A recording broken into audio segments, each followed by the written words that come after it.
Les Italiens sont-ils en voie de disparition? L'un des pays les plus vieux d'Europe vit une crise de la natalité sans précédent.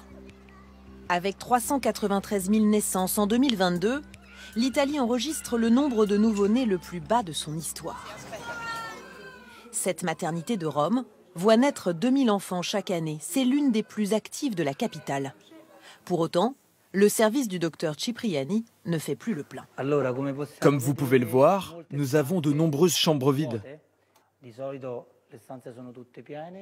Avant, il était fréquent qu'on ait plus de femmes que de lits. Dans la nurserie, les couffins vides s'accumulent. Et dans les chambres, le profil des mères a changé. En Europe, les Italiennes sont celles qui font des enfants le plus tard.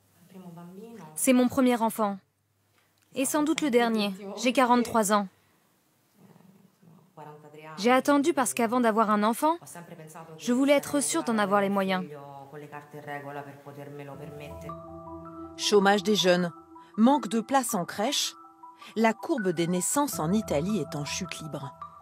Une crise démographique qui inquiète cette chercheuse, car c'est tout l'équilibre du pays qui est menacé.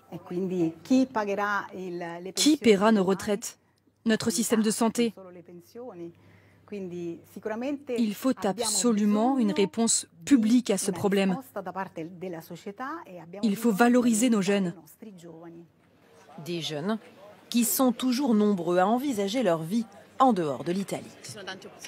Il n'y a pas beaucoup d'opportunités ici en Italie. Donc pour l'instant, j'aimerais finir mes études, ma licence, et ensuite aller à l'étranger où il y a peut-être plus de travail pour les jeunes. Si tu es quelqu'un d'intelligent, c'est facile de trouver du travail à l'étranger. En Italie, c'est toujours la même chose. Si tu connais quelqu'un, ça marche, sinon non. Une crise démographique qui inquiète aussi les politiques. D'ailleurs, la première ministre, Giorgia Meloni, dit faire de la natalité sa priorité absolue.